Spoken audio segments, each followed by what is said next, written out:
Today I'm going to teach you how to make an Elementor clickable column section container. This is incredibly useful when you want an entire section of your page to act as a link, making it easier for visitors to navigate without having to click on a specific button or text element. First, you'll need to go to your WordPress website's admin dashboard and log in. Once you're logged in, you'll have access to all the tools you need to start building your clickable container. Make sure you're using the correct credentials to avoid any access issues. Next, navigate to Pages and select Add Page, then click on Edit with Elementor. This will launch the Elementor Page Builder interface, which is where all the magic happens. The Elementor editor gives you full control over your page layout and design, making it simple to create professional-looking pages without any coding knowledge. Now, from the left panel, drag a container widget onto the canvas. This container will serve as the foundation for your clickable section. If you prefer, you can also click the 6-dotted icon to open its settings directly. This icon typically appears when you hover over the element, giving you quick access to customization options.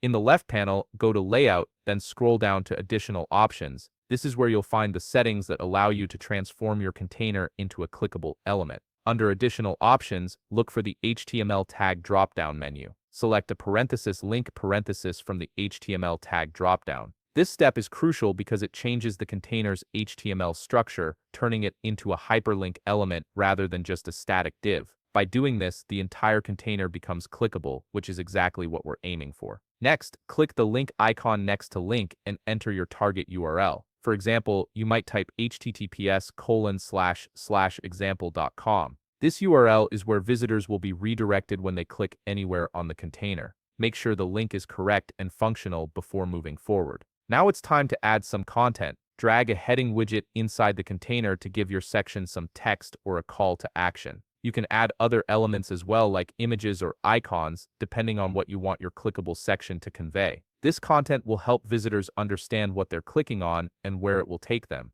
To make your container more visually appealing, head over to the Style tab. Here you can adjust the text color and alignment of the text to match your website's design. Styling is important because it ensures your clickable section stands out and looks cohesive with the rest of your page. Play around with background colors, padding, and margins until you achieve the look you want, and that's it. You've successfully created a clickable container in Elementor that redirects visitors to any URL you choose. This simple technique can dramatically improve user experience by making navigation more intuitive. If you found this video helpful, please leave a like, subscribe, and see you in the next video.